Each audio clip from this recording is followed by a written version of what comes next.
వర్రా రవీంద్రారెడ్డి గారి పేరు మీద ఫేక్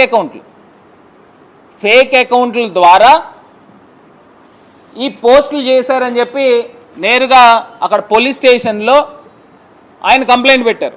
ఆయన కంప్లైంట్ పెట్టినప్పుడు ఆ ఏరియా డిఎస్పీనో మరి ఏఎస్పీనో ఆయన మాట్లాడిన మాటలు ఒక్కసారి పోలీసు వారికి కూడా మీడియా ద్వారా ఒక్కసారి ప్రజలకు కూడా తెలియాలి కాబట్టి ఒక్కసారి ఆ పోస్ట్ కూడా నేను చూపిస్తాను.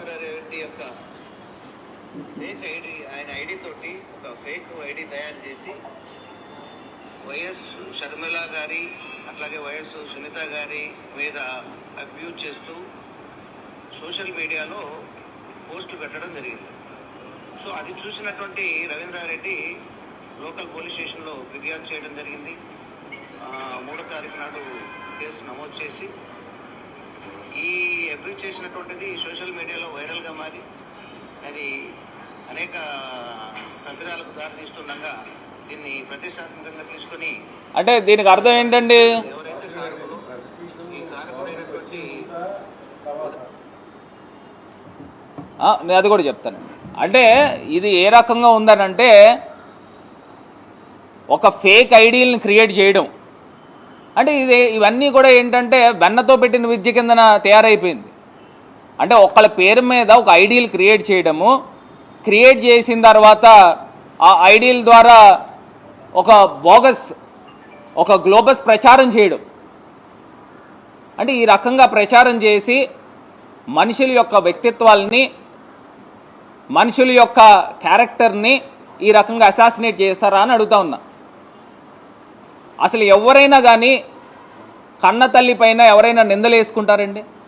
ఇంత దారుణంగా మరి మాట్లాడే వ్యక్తుల్ని ఏమనాలా అని అడుగుతా ఉన్నా. మరి ఇంత దారుణంగానా? నిజంగా ఒక్కసారి వారు కూడా ఆలోచన చేయాలి. ఎందుకు చేస్తారండి? అసలు జగనన్న నోట్లోంచి ఇంకా మనం అందరం కూడా అమ్మ అని పిలుస్తాము.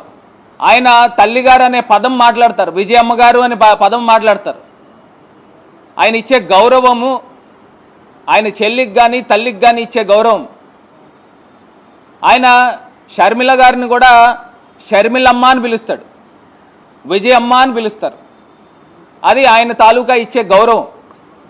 జనరల్గా ఆయన బ్రదర్ కింద అన్న కింద ఉన్నప్పుడు పేరు పెట్టి పిలవచ్చు చెల్లెల్ని, కానీ ఆయన షర్మిలమ్మనే పిలుస్తాడు.